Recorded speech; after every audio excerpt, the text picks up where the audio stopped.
ஹல்லேலூயா. என ஞானஸ்நானம் எடுக்கும் பொழுது தேவ ஆவியானவர் நமக்குள் கடந்து வந்து நம்முடைய பிள்ளைகள் வழி விலகி போகாதபடிக்கு சில நேரத்தில் அவர்கள் தெரியாமல் எங்கேயாவது விழப்போனால் கூட ஆவியானவர் அவர்களை கட்டுப்படுத்துவார். Price the Lord. ஆமாம், அதனால் வந்துட்டு வாலிய பிள்ளைங்க முந்தி சில பசங்க சொல்கிறது கேட்டிருக்கிறேன்னு சொல்லியாச்சுன்னா, இருக்கிறது ஒரு ஜாலியாக இருப்போண்ட எல்லாத்தையும் விட்டுக்கிட்டு ஏதோ ஞானஸ்நானம் ரிட்டையர்டானவர் எடுக்கிற சமாச்சாரம் மாதிரி. நான் இன்னும் எதுவுமே அனுபவிக்கலை. ஏன் ஞானஸ்நானம் எடுத்தாச்சுன்னு எதுவும் அனுபவிக்கக்கூடாது. கடவுள் சொல்கிறாரு, ஞானஸ்நானம் எடுத்தவன் தான் எல்லாத்தையும் அனுபவிக்கிறதுக்கு தகுதியுடையவன். அவன் கேட்க வேண்டாம், கேட்காமலே கிடைக்கும். மற்றது நாய் போல் அலைஞ்சா கூட கிடைக்க மாட்டேங்குது. ஞானஸ்நானம் எடுத்து வெற்றியின் வாழ்க்கைக்காக கர்த்தர் நம்மளை அழைத்திருக்கின்றார். ஹல்லேலூயா. ஆமாம், ஞானஸ்நானம் எடுத்து ஒவ்வொரு மூஞ்சியிலும் பாரு என்ன பிரகாசமாக இருக்குது. அந்த சுரேஷுடைய அம்மாவெல்லாம் கேட்டு பாருங்களேன், ஞானஸ்நானம் எடுக்க முன்னாடி அழுதுகிட்டு படி ஏறதுக்கே கஷ்டப்படையா தாய்ப்பார் என்ன சிரிப்பு ஏமாடிய ஒரு இதில்.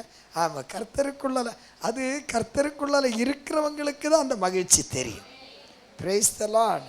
என வேதம் சொல்ல கர்த்தருக்குள் இருப்பதே என்னுடைய மனமகிழ்ச்சியாக இருக்கிறதுன்னு சொல்லிட்டு, அடுத்து துக்கமெல்லாம் வரும்பொழுது கர்த்தர் மேலே பாரத்தை வைக்க சொல்ல உடனே சரஸ்வதி பார்க்குற என்ன விட்டுட்டீங்களா டேடி, எனக்கு மூஞ்சியும் தெரியுது. ஹல்லேலூயா. ஆமாம், ஏன்னா கர்த்தர் மேல் பாரத்தை வைக்கணும்னா நீ யாருடைய பிள்ளையாக இருக்கணும். ஆமாம், மணிகண்டன் பொண்ணாக இருந்தாச்சுன்னா பிரச்சனையை தூக்கி மணிகண்டன் தலையில் வைக்க முடியும். புரியுதுல்ல? அப்படி தான் அவங்க அப்பன் தலையில் எதை தூக்கி வைப்போம், பிரச்சனையை தூக்கி. ஆண்டவர் சொல்லாரு, ஏன் பொண்ணாக இருந்துட்டு தூக்கி தலையில் நான் பார்த்துக்கிறேன். ஆண்டவர் அது எவ்வளோ வெயிட்டாக இருந்தால் எத்தனை மில்லியன் டன்னாக இருக்கட்டுமே தூக்கி வைய, பெத்து போட்டுச்சல்ல. Price the Lord. அதுதான் ஆண்டவர் நமக்கு தந்திருக்கிற பெரிய பாக்கியம். அதனால் ஞானஸ்நானம் எடுக்காத பிள்ளைகள் என்ன செய்யும், உங்களுடைய குடும்பத்தில் இருப்பார்கள்னா அவர்களை உற்சாகப்படுத்தி நீங்கள் அனுப்பி வைங்க. வெள்ளிக்கிழமை, இந்த வெள்ளிக்கிழமை அவங்கள கிளாஸ் தான் நடக்குது, அடுத்த வெள்ளிக்கிழமை தான் பேப்டிசம். அதனால் அவங்க வந்துட்டு அவங்க பார்க்கட்டும், அவங்க அதுக்கு ஃபிட்னஸாக இருக்கிறான்னு சொன்னேன். ஒரு ஓட்ட காரை கூட வருஷமெல்லாம் ஓட்டின பிறகு எஃப்சிக்கு கொண்டு போகிறோம்ல, அதே போல் இதை நான் கிளாஸ் கொடுத்துட்டு ஒரு வாரம் பார்க்கட்டும் செட் ஆகுதா இல்லைன்னு. இருந்தால் கொண்டு போய் என்ன செய்வோம், எஃப்சி பண்ணோம். இல்லைன்னு சொல்லியாச்சுன்னா திரும்பவும் டிங்கர் ஒர்க்குக்கு அனுப்புவோம். ஹல்லேலூயா. கர்த்தர் நல்லவர். என்ன எஃப்சி? ஆமாம், அதனால் கர்த்தர் பெரிய காரியங்களை செய்வார். மாமாட்ட சொல்ல கவலைப்படக்கூடாதுன்னு சொல்லிட்டு பார்க்குறேன். ரைட். இந்த ஆசீர்வதிக்கப்பட்டதான 3வது ஆராதனையில் நாம் இதை குறித்து சிந்திக்க போகிறோன்னு சொல்லியாச்சுன்னா, காலையில் அபிஷேகத்தினுடைய நோக்கத்தை குறித்து பார்ட் 1 பேசினேன். 2வது பகுதியில் மம்மி ஏஞ்சல் பேசினாங்க. 3வது செய்தியில் பார்ட் 2 பேச போகிறான். எதை குறித்து? பர்பஸ் ஆஃப் அனாயிண்டிங், அபிஷேகத்தினுடைய நோக்கம். அநேகருடைய வாழ்க்கையில் அபிஷேகம்னு சொல்லிகிட்டே இருக்கிறாங்க. இந்த அபிஷேகம்னு சொன்ன வார்த்தை கிறிஸ்தவ உலகத்தில் மிகவும் பிரபலமானது. மற்ற மதங்களிலேயும் இது ரொம்ப பிரபலமான வார்த்தை. இந்து சகோதரர்கள் சொல்கிறாங்கள, கும்பாபிஷேகம் எதுக்கு பண்ணுவாங்க? கோயிலுக்கு. அதே போல் உண்மையான கும்பாபிஷேகம் நமக்கு தான். உண்மையான கும்பாபிஷேகம் யாருக்கு? யார் தான்? நம்ம தான் கும்பம். ஆண்டவர் சொல்றாரு, நீங்களே இறைவனுடைய ஆலயமாக இருக்கிறீங்கன்னு. நீ வேற எதிலையாவது கொண்டு ஊற்றிட்டேன்னா அது வீணாக போயிடும். ஆனால் உனக்கு ஊற்றியாச்சுன்னா அது வீணாகாது, நீ அதை அனுபவிக்கிற. Price the Lord. எவ்வளோ அற்புதம் பார்த்தீங்களா? அப்போ உண்மையில் அபிஷேகம் தேவை யாருக்கு தான்? ஒரு மரத்துக்கோ செடிக்கோ ஒரு கல்லுக்கோ இல்லை, அபிஷேகம் தேவை யாருக்கு தான்? நமக்கு தான் தேவை. எத்தனை பேருக்கு அது வேணும்னு ஆசை இருக்குது? நிறைய பேருக்கு உனக்கு உள்ளாலே இருக்குது, உனக்கு தெரியாமல் இருக்குது. அப்போ அபிஷேகத்தை கொண்டு வேற எங்கேயாவது போட்டுறக்கூடாது. அது யாருக்குள்ளால இருக்கணும்? அது நமக்குள்ளால இருக்கு. அப்போ ஆண்டவர் சொல்றாரு, அந்த அபிஷேகம் உனக்குள்ளாலே இருக்குதுன்னு சொல்றாரு. வாசித்து பார்க்கலாமா? 1 யோவான் புஸ்தகம் 2வது அதிகாரத்தினுடைய 20வது வசனத்திலிருந்து இந்த நாளில் நம்முடைய பயணத்தை ஆரம்பிப்போம். 1 யோவான் 2ஆம் அதிகாரத்தினுடைய 20வது வசனம்.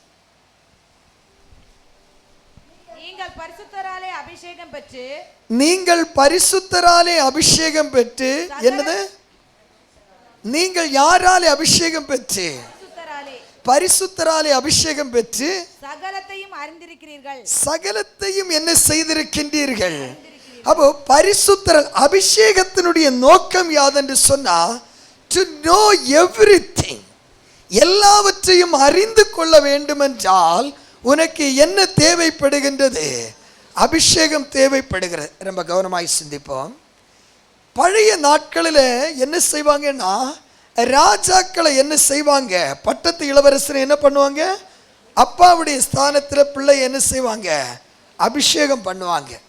பரிசுத்த வேதாகமத்தில் ஆசாரியர்களை அபிஷேகம் பண்ணுவது மிகவும் முக்கியத்துவம் வாய்ந்ததாக இருந்தது. யாத்திரையாகம புஸ்தகம் 22வது அதிகாரத்தினுடைய 29, 30வது வசனத்தை கூட நீங்கள் வாசிங்க பார்ப்போம். எல்லாரும் பைபிளை திருப்பிக்கிடுங்க. யாத்திரையாகமம் 29 29, 30 வசனம். துரிதமா என்ன சொல்லியாச்சு? ஆரோனுடைய பரிசுத்த வஸ்திரங்கள் அவனுக்கு பின் அவனுடைய குமாரனை சேரும். அவர்கள் அவைகளை உடுத்திக்கொண்டு அபிஷேகம் பண்ணப்பட்டு பிரதிஷ்டை பண்ணப்படுவார்கள். அப்ப ஏற்கனவே ஆரோன் என்று சொல்கின்றவன் பிரதான ஆசாரியன், தேவனால் நியமிக்கப்பட்டதான முதல் ஆசாரியன். இந்த முதல் ஆசாரியனுக்கு தேவன் கொடுத்திருக்கிற கட்டளை யாதென்று சொன்னால், உனக்கு பின்பு யார்தாம் ஆசாரிய பட்டத்திற்கு வர வேண்டும்? உன்னுடைய குமாரர்கள். யார் வரணும்? உன்னுடைய பிள்ளைகள். அப்ப புதிய ஏற்பாடுல நம்முடைய ஆண்டவராகிய இயேசு கிறிஸ்து ஆசாரியனாய் இருக்கிற, பிரதான ஆசாரியனாய் இருக்கிறதுனால இங்கே நம்முடைய மாமிசத்தின் படியான வாரிசு கிடையாது. புதிய ஏற்பாடுல என்ன வாரிசு கிடையாது? மாமிசத்தின் படியான வாரிசு கிடையாது. எதற்கு? ஆசாரியத்துவத்திற்கு. இயேசு கிறிஸ்துவின் இரத்தத்தினாலே கழுகப்பட்ட எல்லாவரையும் வேதம் சொல்லுகிறது, நீங்கள் ஆசாரியர்களாய் இருக்கின்றீர்கள் என்று. பாஸ்டருடைய பிள்ளைங்க தான் யார் ஆகணும்னு கிடையாது. அநேக இடத்துல இதை தப்பா நினைச்சிட்டு உட்கார்ந்து இருக்கிறாங்க. புதிய ஏற்பாடுல என்னது கிடையாது? ஊழியக்காரன் பிள்ளை தான் யாருன்னு வர்றது கிடையாது. வருகிறதுக்கு ஒரு தடையும் கிடையாது. ஆனா எல்லா விசுவாசிகளும் யாராக்கப்பட்டிருக்கின்றோம்? ஆசாரியர்களாக்கப்பட்டிருக்கின்றோம், ராஜாக்களாக்கப்பட்டிருக்கின்றோம். எப்பொழுது அவர்கள் நாம் அப்படி மாற்றப்பட்டோம்னா, யோவான் எழுதின சுவிசேஷம், வேதாகமத்தை குயிக்கா திருப்பிக்கிட்டன. யோவான் எழுதின சுவிசேஷம் 3வது அதிகாரத்தினுடைய 3வது வசனத்தை நாம் வாசிப்போமாக. இயேசு அவனுக்கு பிரதியுத்தரமாக, ஒருவன் மறுபடியும் பிறவாவிட்டால் அவன் தேவனுடைய ராஜ்யத்தை காண மாட்டான் என்று மெய்யாகவே மெய்யாகவே உங்களுக்கு. புதிய ஏற்பாடிலே ஆண்டவர் ஒரு புதிய திட்டத்தை அறிமுகப்படுத்துகிறார். எப்படி என்று சொல்லியாச்சுன்னா, பழைய ஏற்பாடுல வந்துட்டு ஆசாரிகள்னு சொல்லி ஒரு குடும்பத்திலேருந்து தெரிந்தெடுத்தார். ஆனால் புதிய ஏற்பாடில் ஆண்டவர் என்ன சிஸ்டத்தை இம்ப்ளிமெண்ட் பண்ணினார்னா, தேவனுடைய ராஜ்யம் என்று சொல்லி சபையை ஸ்தாபிக்கின்றார். எந்த ஒரு மனிதன் பாவத்தில் கிடக்கின்றானோ அந்த மனிதன் என்றைக்கு பாவத்தை அறிக்கை செய்து விட்டுவிட்டு அவன் ஞானஸ்நானம் எடுத்து தேவனுடைய ராஜ்யத்திற்கு உட்படுகின்றானோ, இல்லை என்றால் அவன் மறுபடியும் பிறக்கின்றானோ, அவர்கள் எல்லாவரும் ராஜாக்களாய் மாற்றப்படுகின்றார்கள். பிரைஸ் தி லார்ட், ஹல்லேலூயா. அப்போ யாரு ராஜா கிடையாது? தேசத்தை ஆளுகிறவன் எல்லாம் ராஜா கிடையாது. புதிய ஏற்பாடுல திருச்சபையிலே ஆண்டவராகிய இயேசு கிறிஸ்து சாத்தானை வெற்றி சிறந்ததினாலே, சாவை ஜெயித்ததினாலே அவர் ராஜாதி ராஜாவாய் இருக்கிறார். அவருடைய நாமத்தின் மேல் விசுவாசமுடையவர்களாய் நாம் மனம் திரும்பி ஞானஸ்நானம் எடுத்து ரட்சிக்கப்படும் பொழுது நாமும் ராஜாக்களும் ஆசாரியர்களும் ஆக்கப்படுகின்றோம். Price the Lord. அதன் வாயிலாக நமக்கு என்ன கிடைக்கிறது என்று சொன்னால், நமக்கு அபிஷேகம் கிடைக்கிறது. அப்ப அபிஷேகத்தினுடைய நோக்கம் என்ன? அபிஷேகத்தினுடைய நோக்கம் என்ன? ஒரு மன்னன் தன்னுடைய மகனை ராஜாவாய் அபிஷேகம் பண்ணுகிறதனுடைய நோக்கம் என்ன? சொல்லுங்க, பதில் சொல்லு. இனி இந்த ராஜ்யத்தை நான் ஆழ மாட்டேன், யார் ஆண்டுக்கிடுங்க, என் மகன் தான் ஆளுகை செய்வன் எல்லாம் விட்டு கொடுத்து. மிலிட்ரி யாருடைய கண்ட்ரோல்? மிலிட்ரி யாருடைய கண்ட்ரோல்? மன்னனுடைய கட்டுப்பாடு. எக்கனாமிக் பொருளாதாரம் யாருடைய கண்ட்ரோல்? அந்த தேசத்தினுடைய எல்லா காரியங்களும் யாருடைய கண்ட்ரோல்? ராஜா. அப்படி என்றால் கிறிஸ்தவத்தில் மறுபடியும் பிறந்து ரட்சிப்பை அனுபவித்து ஆண்டவருடைய பிள்ளையாயிருந்து பரிசுத்தராலே அபிஷேகம் பண்ணப்பட்டீர்கள் என்று 1 யோவான் 2:20 வாசித்தோமே. அப்படி என்றால் ஆண்டவர் சொல்கின்றார், சகலதும் இப்பொழுது உன்னுடைய கட்டுப்பாட்டிற்கு நான் கொடுக்கிறேன். ஹல்லேலூயா. கட்டுப்பாட்டுக்கு கொடுத்தார இல்லையான்னு பார்க்கலாமா? மத்தேயு எழுதின சுவிசேஷம் 28வது அதிகாரத்தினுடைய 18 வாசிப்போம். அப்பொழுது இயேசு சமீபத்தில் வந்து அவர்களை நோக்கி வானத்திலும் பூமியிலும் சகல அதிகாரமும் யாருக்கு கொடுக்கப்பட்டிருக்கிறது? யாருக்கு? இயேசுவுக்கு கொடுக்கப்பட்டிருக்கிறது. எதை வென்றதுனால? உலகம், மாமிசம், பாதாளத்தையும் மரணத்தையும் ஜெயித்தவருக்கு வானத்திற்கும் பூமிக்கும் உள்ள சகல அதிகாரமும் கொடுக்கப்பட்டிருக்கிறது. ஆகையால் இப்ப அந்த அதிகாரத்தை நான் யாருக்கு கொடுக்கிறேன்? உங்களுக்கு கொடுக்கிறேன். Price the Lord. அந்த அதிகாரம் யாருக்கு கொடுக்கப்படுகின்றது? மறுபடியும் பிறக்கிறவனுக்கு. ரட்சிக்கப்பட்டவர்களுக்கு எது கொடுக்கப்படுகிறது? அந்த அதிகாரம். என்ன அதிகாரம்? ஆளுகை செய்யும் அதிகாரம். அல்லேலூயா. ஏதோ எனக்கு வேலை வெட்டி இல்லை போல, உங்களுக்கெல்லாம் வீட்டில் வேலை ஒன்றும் இல்லை, அதனால வாரம் வாரம் நீங்கள் எல்லாம் வாங்க சும்மா கும்மி அடிச்சுட்டு போகலன்னு கூப்பிட்டேன்னு நினச்சிட்டீங்களா? ஏன் பிள்ளைகளை உங்களை கூப்பிட்டு வச்சது எதுக்குன்னா, நீ சாதாரணமான ஆளு கிடையாது, நீ ஆண்டவரால் அபிஷேகம் பண்ணப்பட்டவ. இந்த உலகத்தில் நீ சாதாரண மனிதனை போல வாழக்கூடாது. அவர் தந்த சகல அதிகாரத்தையும் பயன்படுத்தி வல்லமையாய் வாழும்படிக்கு உன்னை அழைத்திருக்கின்றார். அல்லேலூயா. நீ எந்த துறையில் இருந்தாலும் நீதான் முதலிடத்தில் இருக்கணும். நீ யாரையும் காப்பி பண்ண மாட்ட, மற்றவங்க ஒன்னதான் காப்பி அடிப்பான். நீ யாருன்னு சொல்லி யூ கிரியேட் எவ்ரிதிங். நீ எல்லாத்தையும் படைப்பா. ஏனென்று சொல்ல, நீ ஒரு படைப்பாளி. உன்னுடைய தகப்பனுக்கு படைக்கும் குணாதிசயம் இருக்குது. Praise the lord. ஹல்லேலூயா. ஒரு செருப்பு தைக்கிறவனுடைய பிள்ளை டாக்டர் ஆனாலும் அவனுக்கு என்ன தெரியும் சொல்ல? செருப்பு தைக்க தெரியும். எனக்கு தெரிஞ்ச ஒரு நல்ல மளிகை கடைக்காரர், ரொம்ப வசதியானவர். அவருக்கு 2 ஆம்பிள்ளை பசங்க. 2 ஆம்பிள்ளை பசங்களையும் ஆஸ்திரேலியாவில் டாக்டருக்கு அனுப்பினார். 2 பேரும் போய் டாக்டரேட் முடிச்சு என்ன செஞ்சானு, லண்டனில் போய் FRCS எல்லாம் முடிச்சுட்டு வந்திருக்கிறாங்க. ஒருத்தன் லீவுக்கு KK நகரில் அவங்க அப்பா கடையில் நிற்கிறான். ஒரு நாள் பார்த்தா என்ன சொல்லியதுன்னா, பொட்டலம் கட்டி நிற்கிறான். என்ன கட்டுறான்? ஆஸ்திரேலியாவில் முடிச்சுட்டு பேச்சுலர் டாக்டர் முடிச்சுட்டு லண்டனில் FRCS முடித்தவன் எங்கே நின்று பொட்டலம் கட்டுறான்? நான் கேட்டேன், என்னடா டாக்டரான பிறகு கூட உனக்கு பொட்டலம் கட்டுறது மறக்கல? என் ஃபாதர் அப்படி சொல்கிறீங்க, இதுதானே என்ன டாக்டர் ஆக்கிடுச்சுது, அதுக்குன்னு சொல்லி தொழிலை மறந்துட முடியுமா? என்னதான் பெரிய ஆளானாலும் அப்பா கற்றுக் கொடுத்ததை நான் எப்படி மறக்க முடியும்? இன்னைக்கு ஆசீர்வதிக்கப்பட்ட நேரத்தில் என் ஆண்டவர் சொல்கிறாரு, நீ இந்த பூமியில் விழுந்து பாவத்தில் விழுந்து போனாலும் என் இரட்சகராகி இயேசு கிறிஸ்து வந்து உன்னை மறுபடியும் கழுகி பரிசுத்தமாக்கி உனக்கு இரட்சிப்பை தந்ததனுடைய நோக்கம், அவர் படைத்ததான நோக்கத்தை நீயும் நானும் நிறைவேற்ற வேண்டும் என்று சொல்லி, ஏனென்றால் அதற்காக நீங்கள் அழைக்கப்பட்டீர்கள், அதற்காக நீங்கள் அபிஷேகம் பண்ணப்பட்டீர்கள். இது ஃபாதர் ஒன்னு மோட்டிவேட் பண்றாருன்னு இல்லை, இது நம்முடைய நிஜ நிலைமையை புரிஞ்சுக்க. இது என்ன நிலைமை? இதுதான் உன் நிஜ நிலைமை. அதனால தான் ஆண்டவர் சொல்றாரு, நீங்கள் அபிஷேகம் பண்ணப்பட்டவர்கள். ஒருவேளை அபிஷேகம் உனக்குள் இல்லைன்னா நீ அந்த அபிஷேகத்தை ஆண்டவரிடத்திலிருந்து மறுபடியும் பெற்றுக்கொள்ள வேண்டும்.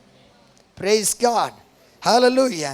இதை விளக்கி சொல்றதற்காக பரிசுத்த வேதாகமத்தில் ஒரு குட்டி பகுதியை நான் உங்களுக்கு எடுத்து சொல்கிறேன். நீங்கள் மிகவும் கவனமாக இதை கேட்கணும். சில காரியங்கள் காலையில் சொல்லியிருப்பேன். ஒரு தடவையாவது காலையில் உள்ளதான செய்தியை நீங்கள் யூடியூப்லேயோ ஃபேஸ்புக்கிலேயோ நீங்கள் கேட்டுக்கிடுங்க. கமான், 133வது சங்கீதம். எல்லாரும் பைபிளை திருப்பிக்கிடுங்க. எல்லாரும் சேர்ந்து இந்த வசனத்தை வாசிக்க போகிறேன்னா எல்லாரும் சேர்ந்து ஸ்க்ரீனில் பாருங்கள். பைபிள் இல்லாத ஸ்க்ரீனில் பாருங்கள். 133ஆம் சங்கீதத்தினுடைய 1 to 3 வசனம். வெறும் 3 வசனம் தான் இருக்கிற. எல்லாரும் சேர்ந்து வாசிக்கலாமா? கமான், 1 2 3. இதோ சகோதரர் ஒருமித்து வாசம் பண்ணுகிறது எத்தனை நன்மையும் எத்தனை இன்பமானது. அது ஆரோனுடைய சிரசின் மேல் ஊற்றப்பட்டு அவனுடைய தாடியிலே வடிகிறதும் அவனுடைய அங்கிகளின் மேல் இறங்குகிறதுமான நல்ல தைலத்துக்கும் எர்மோன் மேலும் சியோன் பர்வதங்கள் மேலும் இறங்குகிற பனிக்கும் ஒப்பாயிருக்கிறது. அங்கே கர்த்தர் என்றென்றைக்கும் ஆசீர்வாதத்தையும் ஜீவனையும் கட்டளையிடுகிறார். அங்கே கர்த்தர் எங்கே? எர்மோன் மீதும் சியோன் பர்வதத்தின் மீதும் இறங்குகிற பனிக்கு ஒப்பாயிருக்கிறது. அங்கே என்றென்றைக்கும் கர்த்தர் எதை வைத்திருக்கிறார்? எங்க மலையில வச்சிருக்கிறாரா? மலையில ஆசீர்வாதத்தை வச்சிருக்கிறாரா? இப்போதான் இந்த தெய்வீக வார்த்தையினுடைய வெளிப்பாடை குறித்து நாம் சிந்திக்க வேண்டும். வேத வசனங்களில் இருக்கிற அநேக காரியங்கள் நமக்கு புரியணும் என்னாலே நமக்கு தேவனுடைய ஆவி இருக்கணும். என்ன இருக்கணும்? தேவனுடைய ஆவி இருக்கணும். நீ எழுதின ஒரு புஸ்தகத்தை யாரோ படித்து அதில் ஒரு கதை சொல்லியாச்சுன்னா, நீ எழுதின புஸ்தகத்தினுடைய கதை உனக்கு சொல்லும்போது அவங்க எதையாவது ஒன்றை மிஸ் பண்ணினா நீ அதை கரெக்ட் பண்ணுவியா இல்லையா? ஏன்? அது நான் எழுதின கதை, நீ அதில் எதை மிஸ் பண்ண? என்னுடைய உணர்வுகளைத்தான் நான் கதையாக பதிவு செஞ்சுருக்கிறேன். அல்லேலூயா. என் உணர்வுகளைத்தான் எதுவாக நான் பண்ணியிருக்கிறேன், கதையாக பதிவு பண்ணியிருக்கிறேன். நீ எதை மிஸ் பண்ணாலும் நான் சொல்லி தருவேன்.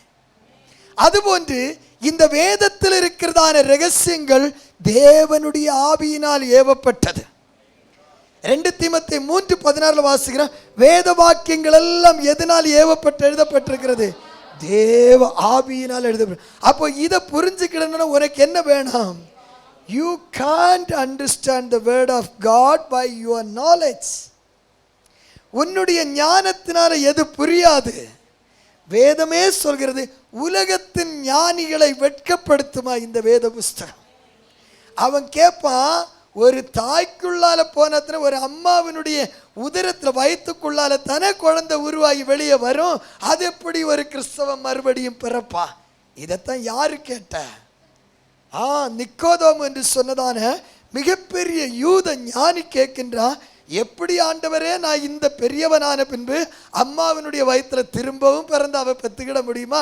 அவளை விட நானே பெரிய சைஸ், எப்படி உள்ளார நுழையிறது? ஏசு சொன்னாரு, அட முட்டாள் வேலை, நான் அந்த சங்கதியை பற்றி பேசலை, நான் ஆன்மீக சங்கதியை பற்றி பேசின்னு இருக்கிறேன். அதனால நீ என்ன செய்? ஒரு மனுஷன் எதனால பிறக்கணும்? ஆவியினாலையும் ஜலத்தினாலையும் பிறக்கிறத பற்றி சொன்ன உடனே இவனுக்கு நைட்டில் கண்ணு திறந்துடுச்சு. யாருக்கும் தெரியாம நைஸா வந்து, இவன் யூதன், இவன் வேறு மார்க்கத்தை சார்ந்தவன். ஆனா இயேசுவின் போதனையினால கவரப்பட்டு எங்க வந்திருக்கிற நைட்டில் ரகசியமா என்ன செய்யறாங்க? என்கிட்ட கூட ரகசியமா ஞானஸ்நானம் எடுத்த பலர் இருக்கிறான், சாமியார் வரை எடுத்திருக்கிறான். ஏசுனா மறுமையின் வாழ்வை குறித்து பேசும்போது சாமியாருக்கு கூட ஆசை செத்த பிறவும் வாழணும்னு. எப்போ வாழணும்னு? ஒருத்தனுக்கு நரகத்துக்கு போகிறதுக்கு என்ன கிடையாது, வீம்புக்கெல்லாம் பேசுவான், ஆனால் தனியாக யோசிக்கிறான். புருஷனுக்கு தெரியாமல் ஞானஸ்நானம் எடுக்க பொண்டாட்டி, பொண்டாட்டிக்கு தெரியாமல் வந்து எடுத்துகிட்டு போகிற புருஷன், இதெல்லாம் பெரிய லிஸ்டே இருக்குது. எல்லாருக்குமே என்ன ஆசை? செத்த பிறகு என்ன செய்யணும்? ஏன்னா எல்லாரும் நம்புகிறாங்க இந்த வாழ்க்கை இதோட முடியாதுன்னு. நிறைய பேர் நினைக்கிறான், இதுக்கு பிறகு யாருடா இந்த வாழ்க்கையெல்லாம் பார்த்தாங்கன்னு கேட்குறியா? பார்த்த ஒருத்தனை சொல்லவா உனக்கு? ஒரு குட்டி கதை சொல்ல, கொஞ்சம் கவனம் வைக்கலாம்.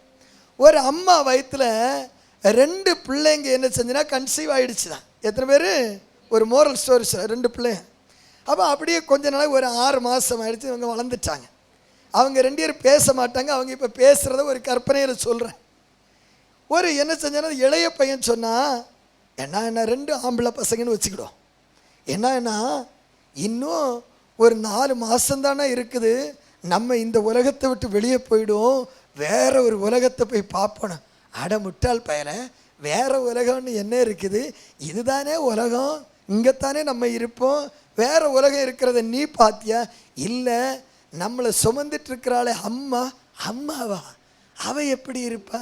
நம்மளை சுமந்துட்டு இருக்கிறது நம்ம அம்மாடா, நம்ம அம்மா. அப்படியெல்லாம் ஒன்றும் கிடையாது, உனக்கு பைத்தியம், அப்படியெல்லாம் ஒன்றுமே கிடையாதுன்னு. அப்போ இந்த குட்டி பையன் கேட்டானே, ஏன்னா உனக்கு கை வளருது, கால் வருது, பார்த்தல 1வது மாதத்துலேருந்து நமக்கு உடம்புல உறுப்பெல்லாம் வளருது இல்லைன்னா, இந்த கையை வச்சு நீ என்னென்னா பண்ணணும்னு சொல்லி, கையை இப்படி வச்சுக்கிட்டு நீ இருக்கிற, நான் இப்படி வச்சுட்டு இருக்கிறேன்னு சொல்லி, காலை வச்சு என்னென்னா பண்ணணும்னு சொல்லிடு, காலை மடித்து இப்போ தலைக்கு மேலே வச்சுக்கிட்டு உட்காந்துருக்குற, நீயும் அப்படி தான் இருக்கு. இல்லைன்னா நம்ம பூமிக்கு போவோம், அங்கே என்ன செய்வோம் தெரியுமா, நம்மளை போல் சின்ன குட்டி பசங்களாக இருந்தவங்க எல்லாம் அங்கே கிரிக்கெட் ஆடுறாங்க, நான் என் கையில் பேட்டு பிடிச்சி சச்சின் மாதிரி 6 அடிப்பேன்னு சொன்னேன். ஆட முட்டாள் பிள்ளை, இதெல்லாம் நடக்கிறதா? நீ என்ன பேச்சுடா பேசுகிற? இவங்க பேசி முடியறதுக்குள்ளால அம்மாவுக்கு வயிற்று வலி வந்துடுச்சுது, டெலிவரி டைம் வந்துடுச்சுது. லபக்கண்ணு 2 பேரும் வெளியே வந்து பார்க்குறாரு. டே தம்பி, நீ சொன்னதாண்டா உண்மை, உலகம் இருக்கிறது உண்மைதான். அல்லேலூயா. இப்படி தான் கொஞ்சம் முட்டாள் பையில சொல்லிட்டு சுற்றுறானோ. சாவுக்கு பிறகு ஒன்றுமே கிடையாது, வயிற்றுக்குள்ளால கிடைக்கும்போது இன்னொரு உலகம் இருக்குன்னு நீயா நானே யோசிச்சாமா? இன்னொரு உலகம் இருக்குதா இல்லையா? அந்த உலகத்திலேருந்து இங்கே வந்தால இந்த உலகத்தை பிறகு இன்னொரு உலகம் இருக்க, அது எவனை நமக்கு காட்டி தர வேண்டாம். உள்ளால இருந்த குழந்தைக்கு யாராவது காட்டி கொடுத்தாங்க? ஆட்டோமேட்டிக்காக அது என்ன செய்யும், 9 மாதம் நிறைவேறும் போது வெளியே வந்து விழும். அதே போல் நீ செத்ததும், செத்த பிறகு நம்ம மொத்தத்தில் நம்ம அழியலை, நம்ம இன்னொரு இடத்துக்கு போகிறோம். செத்தா தான் சிவலோகத்துக்கு போக முடியும். அதனால தான் சாவையே சாமி வச்சிருக்கிறோம். சாவன்னா எனக்கு ரொம்ப ஆசை, நிறைய பேர் பயம், இப்போல்லாம் சாகணும். எனக்கு சாவன்னா ரொம்ப ஆசை. என்ன சாமி இப்படி எல்லாம் சொல்கிறீங்கன்னு கேட்குறேன். ஆமாம், நான் அதுக்காகத்தானே வாழ்ந்துட்டே இருக்கிறேன். உன்னையும் கூப்பிட்றது அதுக்கு தானே. நம்ம எல்லாம் செத்து போயிடுவோம், எதுக்கு? சாமியை பார்க்க. அல்லேலூயா. வாழ்க்கையில் ஒரு நாளாவது உங்களுக்கு சந்தோஷம் வந்தது இப்போ தான் பார்த்தேன். எல்லாரும் வாழணும்னு சொல்லும்போது தான் சிரிப்பாங்க. அங்கே பாரு, எல்லாம் 65 வயசு டிக்கெட்டும் ஒரே சந்தோஷம். நமக்கு முன்னாடி சாமி போகிறாருக்கு, நம்மளும் முன்னாடி போயிடுவோன்னு சொல்லிட்டு நினைக்கும் போது வரமாட்டேன், நிறைய வேலை இருக்குது. அல்லேலூயா. கர்த்தர் அவ்வளோ நல்லவர் தெரியுமா? எதுக்கு நம்ம பயப்பட வேண்டிய அவசியம் கிடையாது. ஏன்னா நீதியாக வாழ்றன்னு பவுல் சொல்கிறான். கிறிஸ்து எனக்கு ஜீவன், சாவு எனக்கு. அரசனானாலும் ஆண்டியானாலும் ஒரு நாள் அப்பிட்டு தான் போய் சேர வேண்டியதான். இருக்கிறது வரை இந்த உலகத்தில் தேவனுடைய அபிஷேகத்தோடு நீ வாழணும். எதோடு வாழணும்? அபிஷேகத்தோடு. இப்போ 3 வசனத்தை குயிக்காக நான் விளக்கி சொல்கிறேன், நீங்கள் ரொம்ப கவனமாக கேளுங்க. இப்பொழுது இந்த சங்கீதத்தை பாடினது யாருன்னா, டைட்டிலே சொல்லப்படுற தாவீது பாடின ஆரோகண சங்கீதம். ஆரோகணம்னா என்னது? புகழ்ந்து பாடினது. மேக்ஸில் பார்த்துருக்கிறீங்களா? டிசெண்டிங் ஆர்டர், அசெண்டிங் ஆர்டர் அப்படின்னா ஆரோகணம் அவரோகணம். ஆரோகணம்னா என்னது? மேல் நோக்கி. அவரோகணம் என்ன சொல்லியாச்சுன்னா டிசெண்டிங் ஆர்டர், கீழ் நோக்கி. இது தாவீது எப்படி பாடுறான்? தேவனை புகழ்ந்து பாடுறான். அவர் சொல்றாரு, இதோ சகோதரர்கள் ஒருமித்து வாழ்கிறோம். தாவீது தன்னை ராஜாவாய் சொல்ல விரும்பல, தன்னை யாரோடு ஒப்பிட்டுக்கிட்டா? உடன் இருக்கிறதான தேசத்தினுடைய சகல மனிதர்களோடு ஒப்பிட்டு மாற்றிட்டு, அடுத்த வசனத்தில் ராஜாவும் சகோதரர்களும் ஒரு பக்கம், ஆசாரியனை வேறொரு பக்கமாக திருப்புகிறான். ஹலோ, கவனமாய் கேளுங்க. ஆசாரியனால் மட்டும்தான் ஆசீர்வாதத்தை கொண்டு வர முடியும். யாரால ஆசீர்வாதத்தை கொண்டு வர முடியாது? சொல்லு, யாரால முடியாது? ராஜாவால ஆசீர்வாதத்தை ஷேர் பண்ண தான் முடியும். ஆசீர்வாதத்தை கொடுக்கிறது யாரு கிடையாது. ராஜாவுக்கே ஆசீர்வாதம் யாரு தான் கொடுக்கணும்? Praise God. கண்ணு திறக்குதா? கண்ணு திறக்குதா இல்லையா? நம்ம எதைத்தான் நினச்சிட்டு உட்காந்துருக்குறோம். என் பொண்ணு ராஜா மாதிரி ஒரு பையனை கட்டிட்டா. என்னட்ட சில பொம்பளை சொன்னேன். அன்னைக்கு ஒரு பாஸ்டருடைய பொண்ணு பேசினேன். டேடி, எனக்கு நல்ல மாப்பிள்ளை இருந்தால் பாருங்க, ஆனால் ஊழியக்காரனை மட்டும் வேண்டாம். ஏன்? ஊழியக்காரனை கட்டியாச்சுன்னா அவனோடு வாழறது, அவனோட நேர்த்தியாக வாழக்கூடிய பொம்பளைக்கு தான் வாழ முடியும். அவளுடைய ஆசை இச்சையெல்லாம் நிறைவேறாது. ஊழியக்காரனை கட்டியத்தில் எது நிறைவேறாது? நடுராத்திரிக்கு அவன் சொல்லியம்மா ஒருத்தி வயிற்று வலின்னு ஃபோன் பண்ணின, எழும்பு போயிட்டு வரலான்னு. இவ எழும்புவாளா? ஊழியத்துக்கு தகுதி இருந்தால் தான் இவ எழும்புவா. இல்லைன்னா நீங்கள் போங்கங்க, நான் நாளை வர்றேன்னு சொல்லுவேன். நான் போய் அங்கே கை வைக்க முன்னாடி அது ஃப்ளாட் ஆகிடுச்சுது. இனி இவ ஜெம்மத்துக்கு அந்த பொம்பளை உயிரோடு பார்க்க முடியுமா? அதனால் அந்த பிள்ளை சொல்லிடுச்சுது, எனக்கெல்லாம் அது வேண்டாம், எங்கள் அப்பன் கஷ்டத்தோடு அது போட்டோம். ஆனால் எங்கள் அப்பா கார் தரேன்னு சொல்கிறாரு. ஊழியக்காரன் சம்பாதிச்சதெல்லாம் வேணுமா, ஆனால் எது மட்டும் வேண்டாமா? கல்யாணமும் நடந்துடுச்சு. நடந்த கதையை சொல்கிறேன். எதுவும் நடந்துடுச்சுது, கல்யாணம் நடந்து எல்லாத்தையும் வாங்கினா. மலேசியா போகிறேன்னு சொன்னவன் இன்னும் திருப்பி வரல. வருஷம் 2 ஆச்சு. மலேசியாவுக்கு போகிறேன்னு சொல்லி 80 சவரன் நகையை விற்றான். பத்திரத்தை கொண்டு அடமானம் வச்சுட்டு எங்கே போயிட்டானா? மலேசியாவில் போனான். அவன் அங்கே செட்டில் ஆகிட்டான். அவனுக்கு எதுக்குவ? அவன் சொல்கிறான், ஊழியக்காரன் பொண்ணை கட்டி நம்ம எங்கே போய் மாரடிக்கிறது, கிடைக்கிறது வரை கிடைச்சிருச்சுது, நம்ம போய் செட்டில் ஆகணும். அவன் போயிட்டான். அல்லேலூயா. நல்ல வாழ்க்கையில் நம்ம புரிஞ்சுக்கிடணும், அரசனை தேடி போகிறதல்ல பெருசு. அதுக்குன்னு இன்னைக்கு நைட்டில் போய் வீட்டில் எல்லா பொம்பளைகளும் நம்ம பொண்ணு எல்லாம் சண்டை போட, மம்மி பார்த்தா எனக்கு ஒரு ஊழியக்காரனை தான் பார்க்கணுன்னு சண்டை போடாத. புரியுதில்ல? ஆண்டவர் எதை கொடுக்கிறார் அதை ஏற்றுக்க. எனக்கு இங்கே சைலம்னு ஒரு பிரச்சனை இருக்குது. எதையாவது ஒரு செய்தியில் பகுத்தறிவோடு பேசும்போது கூட இதுதான் சட்டம்னு பிடிச்சிக்கிறாள், இதுதான் சட்டம்னு பிடிச்சிக்கிறான். ஆமாம். அதனால் கர்த்தர் உனக்கு தந்தா என்ன செஞ்சுக்க. ஏன்னா எளிதான காரியம் கிடையாது. என் பிள்ளைங்கள்ட்ட கேட்டு பாரு, 3 பிள்ளைங்கள்ட்ட கேட்டுறேன். ஏன் குடும்பத்தில் நான் தியாகம் பண்ணித்தான் நாங்கள் செலவழிக்கிறதும் ஊழியம் செய்கிறது எல்லாம். நீங்கள்லாம் ஊருக்கு போகிறேன்னு சொல்லி போவீங்கல்ல, தீபாவளி பொங்கலுக்கெல்லாம் போகும்போது என் பிள்ளைங்க எங்கே போவாங்க? இவங்க எங்கேயாவது போனோம்னு நினச்சா கூட நான் சொல்லுவேம்மா சாயந்தரம் எனக்கு ஒரு லைவ் இருக்குது, நான் சொல்லுவேன் வெள்ளிக்கிழமை எனக்கு ஃபாஸ்டிங் ப்ரேயர் இருக்குது. என்கிட்ட வெளியே சொல்ல மாட்டானே, உள்ளுக்குள்ளால் புலம்புவாங்க. பிள்ளைங்க தானே, என்னைக்கு தான் இந்த அப்பா எங்களை விடுவானே. பொண்ணு நினைப்பான் கழுத்தில் தாலியேற அன்னைக்கு தான் விடுதலை.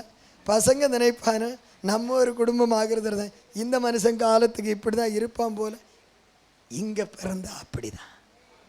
அல்லேலூயா. காரணம் என்னன்னா, ராஜா வீட்டில் கூட ஷேர் தான் கிடைக்கும், ஆனால் ஆசாரியன் ஆசீர்வாதத்தை உருவாக்கி கொடுக்கிறான். Praise the lord. ஹல்லேலூயா. எவ்வளவு பாக்கியம் என்பதை நினைக்கணும். இது அநேகருக்கு புரியாது. புரியாத முட்டாளுகளை எல்லாம் நம்ம புரிய வச்சு டைமை வேஸ்ட் பண்ணக்கூடாது. புரியாதவங்களுக்கு நம்ம எதை வேஸ்ட் பண்ணக்கூடாது? No no no no no, எது வேஸ்ட் பண்ண வேண்டாம், டைம் வேஸ்ட் பண்ண வேண்டாம். நம்ம போகிற பாதையில் என்ன செஞ்சுக்கணும்? உஷாராக ஓடிக்கிட்டே இருக்கணும். இதனால தான் தாவீது சொல்கிறாரு, சகோதரர்கள் ஒன்றா இருக்கிறது எத்தனை இன்பமும். இந்த இன்பமும் நன்மையும் வருகிறதற்கு காரணம் யாருன்னா என் ஆசாரியன். யாரு காரணம்? ஆமாம், அது எங்கத்தான் இருக்குமென்னு சொல்லியாச்சுன்னா இப்போ நீங்கள் கற்றுக்கிட போகிறீங்க. குயிக்காக முடிக்கிறேன். அந்த 2வது வசனத்தை வாசிப்போம். அது யாருடைய சிரசின் மேல் ஊற்றப்படுகிறது? ஆரோன் என்பவன் பிரதான ஆசாரியன். அது அவனுடைய சிரசில் ஊற்றப்பட்டு அவனுடைய தாடியிலே வடிகிறது. அது எங்க வடியுது? அவனுடைய தாடியில் வடிந்து அவனுடைய அங்கிகளின் மேல் இறங்குகிறதுமான நல்ல. எங்க இறங்குதா அது? அங்கிகளின் மேல். அப்போ அங்கினா ஆரோன் போடுகிறதான அந்த ஆசாரியனுடைய வஸ்திரம், அது வெறும் பஞ்சு நூலால செய்யப்பட்டது. தலையில ஊத்துறதான அந்த அபிஷேக தைலம் தாடியில வடிஞ்சு எதுல இறங்கிடும்? அதிகமான அந்த தைலமும் எதுல ஒட்டிக்கிடும்? அந்த அங்கியில ஒட்டிக்கிடும். அந்த வஸ்திரம் எதை குறிக்கிறதுன்னு சொல்லியாச்சுன்னா, ஆசாரியன் என்று சொன்னதான அவனுடைய ஐடென்டிட்டி, அவனுடைய நபர்த்தன்மை. ஆனால் இப்போ அந்த ஆயில் அதில் என்ன ஆகுதுன்னா ஃபில்டர் ஆகுது. தலையிலையும் தாடியிலையும் அழுக்கு இருந்தால் கூட அது எதில் பாயுது? வஸ்திரத்தில் பாய்ந்து இப்போ அது இந்த காட்டன் என்ன செய்யணும்னா எல்லா ஆயிரம் என்ன செஞ்சிடும், உறிஞ்சிக்கிடும். ஆனால் அது அங்கியின் வழியாய் அது கீழே இறங்குது. அதுக்கு என்ன தைலம்னு சொல்லப்பட்டிருக்கிறது, அவனுடைய அங்கியின் மேல் இறங்குகிறதுமான நல்ல தைலத்திற்கும் என்ன செய்கிறது, ரைட். இப்போ அவனுடைய சிரஸ்ல ஊத்தி தாடியில் வழிஞ்சு எதில் வருது, இந்த தைலமானது நான் பரிசுத்த வேதாகமத்தில் மோசே இதை குறித்து சொல்றான், இதற்கு ஒப்பான வாசனை வேற எந்த வாசனை திரவியத்திலும் இருக்காது. சும்மா ஏதோ தேங்காய் எண்ணெயோ நீ நினைக்கிறது போல விளக்கெண்ணையோ ஊத்துறது கிடையாது. இது பலவிதமான நறுமண பொருட்களினால் உருவாக்கப்பட்டது. இதற்கு இணையான இனி ஒரு தைலம் செய்யக்கூடாது என்பது கட்டளை. அது ஆசாரியனுடைய தலையில் ஊத்துனதுனால எப்பொழுதெல்லாம் ஆசாரியன் அந்த வஸ்திரத்தை போடுறானோ அப்பொழுதெல்லாம் என்ன எடுத்துட்டே இருக்கும், வாசனை வீசிட்டே இருக்கும். ஆசாரியனுடைய தலைமணக்கும் அவனுடைய தாடி மணக்கும் அவனுடைய என்ன செய்யும், அவனுடைய தலையில முத்தினா வாசனை, மூஞ்சியில முத்தம் கொடுத்தா வாசனை, மார்பில் கட்டிப்பிடிச்ச அணைச்சாலும் வாசனை. இந்த வஸ்திரத்தை துவைச்சாலும் என்ன வரும், அதை எரிச்சாலும் என்ன செய்யும். ஓ பிரைஸ் தி லார்ட். அவனுடைய ஐடென்டிட்டியை பார்த்தியா, ஆண்டவர் புதிய ஏற்பாடில் உன்னையும் என்னையும் வாசனையாகவே அழைச்சிருக்கிறார். அநேகருடைய வாழ்க்கை நார காரணம் என்ன தெரியுமா, நீங்க உங்களை யாரா பாதுகாத்துகிறது கிடையாது, ஆசாரியர்களாய் உங்களை பாதுகாத்துகிறது கிடையாது. ஏன்னா ஆசாரியனுடைய வஸ்திரம் எப்பொழுதுமே எப்படி இருக்கும், அது வாசனையாகவே இருக்கு. இதை சொல்லி முடிச்சிட்டு ஆண்டவர் டக்குன்னு 3வது வசனத்தில் எங்க ஜம்ப் பண்ணிடுறாரு, எங்க ஜம்ப் பண்ணிடுறாரு, ஹெர்மோன் மேலும் சீயோன். அப்படின்னா அங்கே எர்மோன் மேலும் சியோன் பர்வதங்கள் மேலும் இறங்கும் பனிக்கும் ரெண்டு மலைக்கும் மேலே தான் எது இறங்குது, பனி இறங்குது. கவனமாக கேளுங்க. அங்கே ஆசாரியனுடைய தலையில் எது ஊற்றப்படுகிறது, அபிஷேக தைலம். இங்கே மலையினுடைய தலையில் எது பெய்யுது. அப்படின்னா ரெண்டும் எங்கத்தான் ஊற்றப்படுகிறது, இங்கே ஆசாரியனுக்கு பதிலாக எது நிலை கொள்ளுது, ரெண்டு மலை நிலை கொள்ளுது. ரெண்டுக்கு எங்கத்தான் ஊற்றப்படுகிறது, தலையில தான் ஊற்று. அப்போ இந்த பர்வதத்தினுடைய தலையில பனி போட்டாச்சுன்னு சொல்லியாச்சுன்னா அங்க என்ன நடக்கும். இதுல வேதத்தினுடைய ஒரு மகா பெரிய ரகசியத்தை நம்ம சிந்திக்கிறோம். எர்மோன் சியோன் என்று சொன்னதான மலைகள் எருசலேமை சுற்றி மலை இருக்கிறதா நாம் வேத வசனத்தில் வாசிக்கின்றோம். வாசிக்கன்னா வீட்டில் போய் படிங்கன்னா 125ஆம் சங்கீதத்தினுடைய 2வது வசனம் சொல்லுகிறது, பர்வதங்கள் எதை சுற்றி இருக்குமா போல். அப்ப பர்வதங்கள் என்று சொல்லிச்சுன்னா இந்தியாவினுடைய வடக்கு பகுதியில் நமக்கு எது என்ன பர்வதம் இருக்குது, இமயமலை இருக்குது. அது மட்டும் இல்லைன்னா இந்திய தேசத்தினுடைய கிளைமேட்டே மாறிடும், தெரியுமில்ல. ஆமாம், நம்ம எல்லாம் ப்ரௌனிஸாக இருந்திருக்க மாட்டோம், எல்லோயிஷாக இருந்திருப்போம். அந்த ஒரு மலை தான் நம்மளை இவ்வளோ தூரம் பாதுகாத்துருக்குது. ஒருவேளை இந்தியாவினுடைய பாதி பகுதி எப்படி இருந்திருக்கோன்னா பாலைவனமாக இருந்திருக்கு. காரணம் என்னென்னா இமயமலையிலேருந்து ஆரம்பிக்கிறதான நதிகள் நமக்கு இல்லாமல் போயிருக்கும். அப்போ இமயமலையினுடைய பனியில இருந்து தான் வற்றாத நதிகள் என்ன செஞ்சிட்டு இருக்கிறது, அவைகள் பாய்ந்து கொண்டிருக்கிறது. இங்கே பார்த்தோம்னு சொல்லியாச்சுன்னா இந்த ரெண்டு மலையும் தேவனுடைய நகரமாகிய எருசலேமுக்கு மிகவும் உயர்வான ஸ்தலத்தில் இருக்கிறதுனால ஜனவரி மாதத்திலேருந்து அப்படி என்ன கிட்டத்தட்ட நவம்பர் மாதம் ஆரம்பித்து மார்ச் வரையிலையும் அதில் பனி பொழிஞ்சுக்கிட்டே இருக்கு. ஒரு மலையில் பனி பொழிகிறதுனால ஏதாவது புண்ணியம் இருக்குது? பனி பொழிஞ்சிட்டு இருக்கிறதுனால எந்த புண்ணியம் கிடையாது. ஆரோனுடைய தலையில் அபிஷேக தைலம் ஊற்றினதுனால அது அவனுடைய தலையிலிருந்து வடிந்து வஸ்திரத்தின் வழியாய் ஓடும் பொழுது அந்த வஸ்திர தொங்கலிலிருந்து எது புறப்படுகிறது? ஆசீர்வாதம் புறப்படுகிறது. என்ன புறப்படுகிறது? உங்களுக்கு நல்லா தெரியும், பெரும்பாடுள்ள ஸ்திரீ ஆசாரியனாகிய ரெபி ஆகிய இயேசு கிறிஸ்துனுடைய எதைத்தான் போய் தொட்டா? வஸ்திரத்தினுடைய அங்கே என்ன இருக்குமென்னு சொல்லி அங்கே ஆசீர்வாதத்தையும் ஜீவனையும் கட்டளையிடுகிற எங்கே? அந்த தொங்கலில்.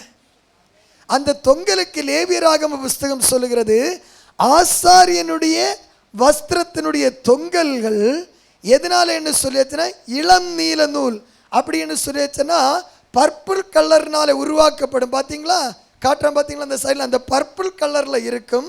அந்த கலருக்கு என்ன பேருன்னு சொல்லியாச்சுன்னா தேவனுடைய வசனம்னு பேர். என்னென்னு பேர்? தேவனுடைய வசனம். அப்போ ஏதாகிலும் ஒரு ஆசாரியனுடைய வஸ்திரத்தை தொட்டிருந்தனா இந்த 12 வருடம் வியாதி உள்ளவளுக்கு சௌக்கியம் கிடைச்சிருக்குமா?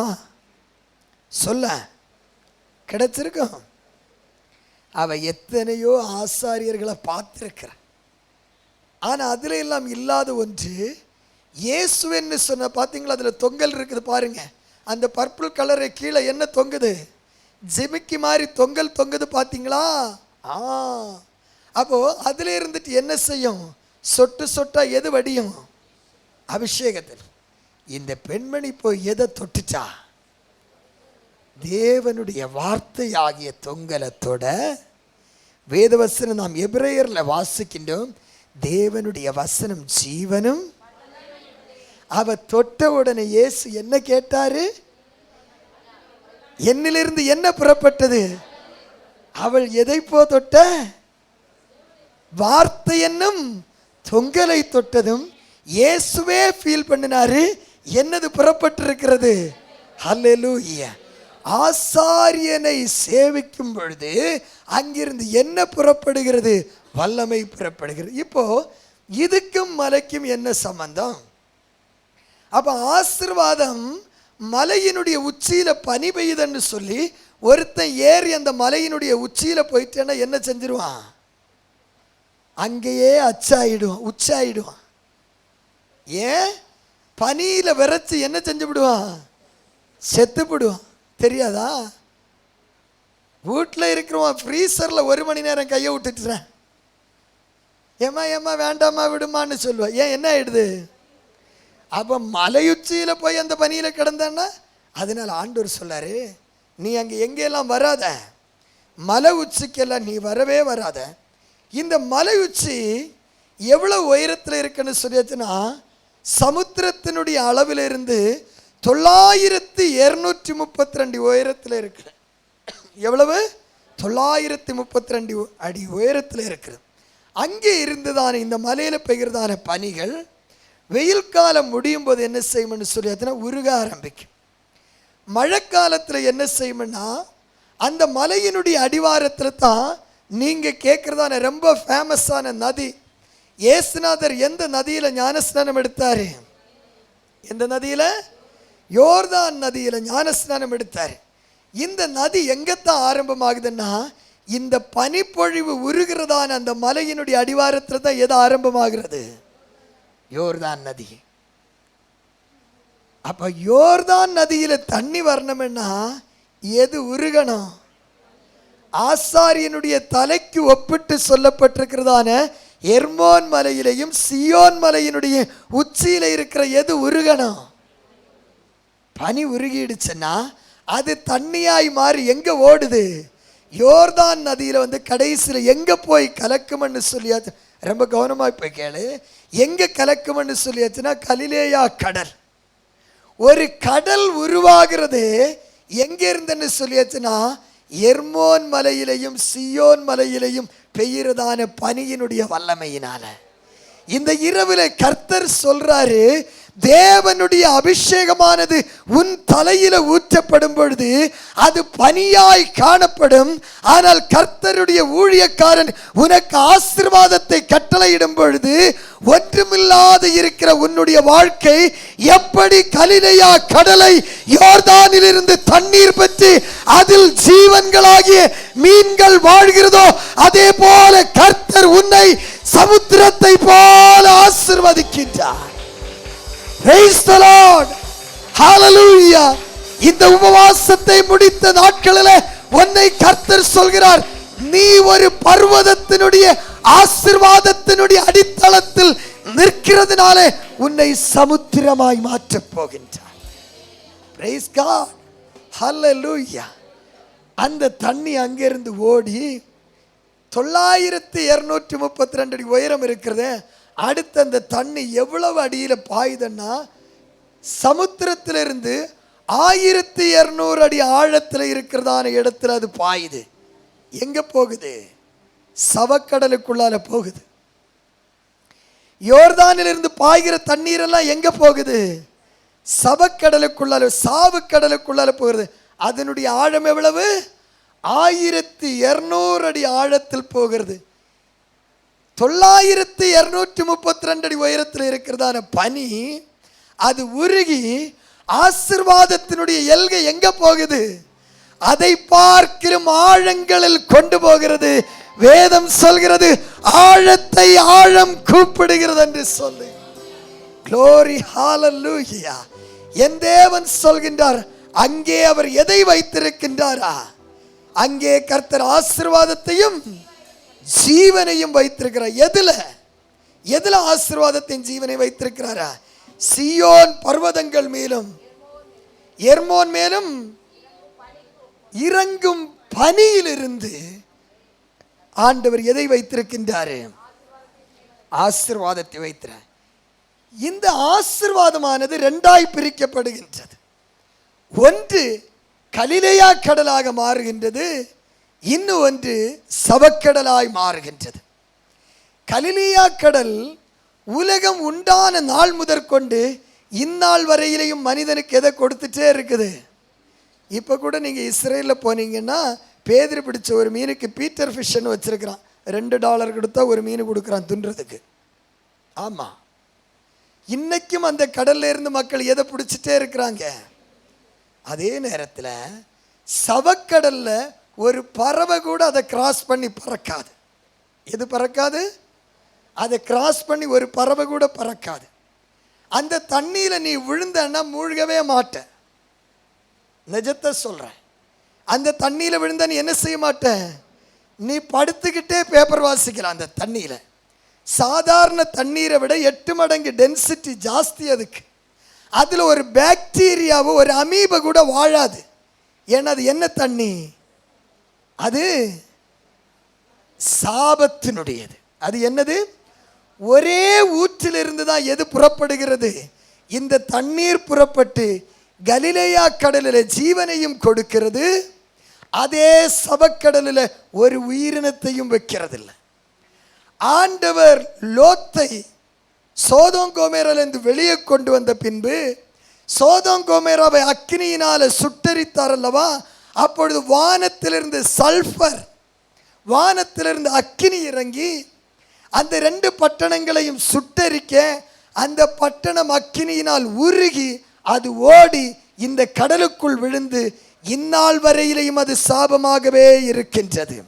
ஆண்டவர் சொல்கின்றார், இதோ உனக்கு முன்பதாக ஆசீர்வாதத்தையும் சாபத்தையும் நான் வைக்கின்றேன். அதில் பிரியப்படுகின்ற நீங்கள் அதை எடுத்துக்கொள்ளலாம். ஹல்லேலூயா. 21 நாள் தேவ சபையே உனக்காக சபை உபவசித்தது. உன் ஆசீர்வாதத்திற்காக சபை விழித்திருந்தது. உன் ஆசீர்வாதத்திற்காக சபை கண்ணீர் விட்டது. நீ ஆசீர்வாதம் இல்லாமல் தேவ சபையினுடைய அங்கத்தினராக இருக்க முடியாது. அல்லேலூயா. இந்த வார்த்தையை கொஞ்சம் கேளுங்க. நீ ஆசீர்வாதம் இல்லாமல் யாரா இருக்க முடியாது? தேவ சபையினுடைய அங்கத்தினராக இருக்க முடியாது. ஆசீர்வாதம் உன்னுடைய உரிமை சொத்து. பக்கத்துல கூட பார்த்து சொல்ல, ஆசீர்வாதம் உன் உரிமை சொத்து. ஏன் உன் வீடு கார் இதெல்லாம் உன் உரிமை சொத்து கிடையாது. எது? ஆசீர்வாதம் உன்னுடைய உரிமை சொத்தா இருந்தா 1000 வீடு கூட நீ வாங்கலாம். ஒரு வீடு வாங்கிட்டு டியூ கட்ட முடியலன்னு அழுதுட்டு உட்கார்ந்துருக்கிறான். கார் வாங்கிட்டு எப்படியும் முடியும்னு பார்த்துட்டு உட்கார்ந்துருக்கிறான். ஆனா ஆண்டவர் சொல்றாரு, ஆசீர்வாதம் யாருடைய உரிமை சொத்து? என்னுடைய உரிமை சொத்து. அது எங்கே கிடைக்குமா? அவருடைய பாதத்தில். எங்கே கிடைக்கும்? அவருடைய அண்டர் ஹிஸ் ஃபீட் இருக்கின்ற இடங்களில் எழுந்து நின்று. இதனுடைய தொடர்ச்சியான பகுதிகள் ஏறத்தாழ 7 பகுதிகளாக ஆன்லைனில் நீங்கள் கேட்பீங்க.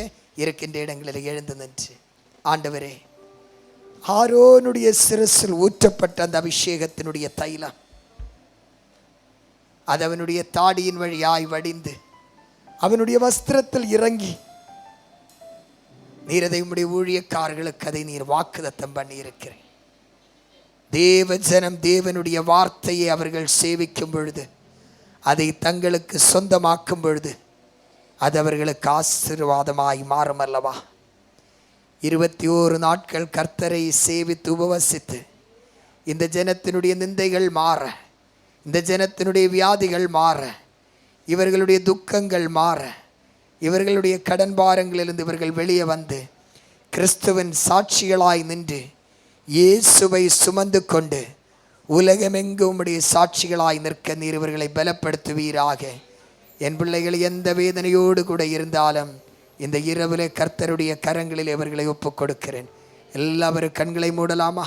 எல்லாவரும் கண்களை மூடி நீங்கள் எந்த இடத்தில் குறைபட்டிருந்தாலும் ஆண்டவரோடு இந்த இரவில் பேசுங்க. ஆண்டவரே, உம்முடைய அபிஷேகத்தினால் என்னை நிரப்புவீராக. ஒருவேளை தேவனுடைய அபிஷேகம் இல்லாமல் நீ போராடி கொண்டிருப்பாய் என்றால், ஞானஸ்நானம் எடுக்காத பிள்ளைகள் உங்களுடைய ஞானஸ்தானத்திற்கு ஒப்பு கொடுங்க. நீங்கள் போகும்போது உங்களுடைய பெயர்களை கலைமணி இடத்துல இல்லைன்னு சொல்லியாச்சுன்னா மூப்பினார் கார்த்திக் இடத்துல கொடுத்துட்டு கடந்து செல்லுங்க. வருகின்ற வெள்ளிக்கிழமை நமக்கு ஞானஸ்நானத்திற்கான வகுப்பு இருக்கிறது. என் பிள்ளைகளே, ராஜா தர முடியாத ஆசீர்வாதத்தை உன்னுடைய அபிஷேகம் உனக்கு தேடி கொடுக்கும். ராஜாவும் பிரபுக்களும் அல்ல உன்னை ஆசீர்வதிக்கிறது, உன்னுடைய அபிஷேகம் உனக்கு சகலத்தையும் தரும். நீ இந்த வாய்ப்பை மிஸ் பண்ணிடாத. Don't miss it. இந்த ஆசீர்வாதத்தை நீ விட்டு விடாத. கர்த்தர் உன்னை ஆசீர்வதிக்க வல்லவர். வானத்திற்கும் பூமிக்கும் ஆண்டவராயிருக்கிற சர்வ வல்லவரே, கர்த்தருடைய திருரத்தத்தினால் கழுகப்பட்டதான நாங்கள் ஒன்று சேர்ந்து உம்முடைய வார்த்தையை தியானித்து உம்முடைய அபிஷேகத்தினுடைய வல்லமையை குறித்து சிந்திக்க நீர் தந்த இரக்கத்திற்காக நன்றி. கடந்து வந்த சகல பிள்ளைகளையும் ஆசீர்வதிப்பீராக. யாராகிலும் அபிஷேகம் பெறாமல் இருப்பார்கள் என்று சொன்னால் வருகின்ற நாட்களில் சம்பூர்ணமாய் அபிஷேகத்தை பெற்றுக்கொள்ள கர்த்தர் உதவி செய்யும்படியாய் செபிக்கின்றேன். இப்பொழுது இவர்கள் ஆசீர்வாதத்தினுடைய நிறைவோடு தங்களுடைய இல்லத்திற்கு கடந்து செல்வார்களாக. இந்த வாரம் முழுவதும் அவர்கள் எங்கும் எதிலையும் வெற்றி சிறக்க கர்த்தர் உதவி செய்வீராக. சைலோமினுடைய ஊழியங்களின் எல்லைகளை கர்த்தர் விசாலமாக்குவீராக. சத்தியத்தை கேட்ட பிள்ளைகள் தான் பெற்று கொண்டதான் இந்த இன்பத்தையும் ஆசீர்வாதத்தையும் அனுபவிக்காமல் இருக்கிற ஒவ்வொருவருக்கும் பகிர்ந்து கொடுக்க உதவி செய்வீராக. கடந்து வந்ததை பார்க்கல இரட்டிப்பான நன்மையோடு கடந்து செல்ல உதவி செய்யுங்க. தேவனுடைய இரக்கத்திற்கு கிருபைக்கு ஒப்பு கொடுக்கிறேன். விண்ணப்பத்தை கேட்டதற்காக ஸ்தோத்திரம். இயேசுவின் நாமத்தில் வேண்டுகிறேன்.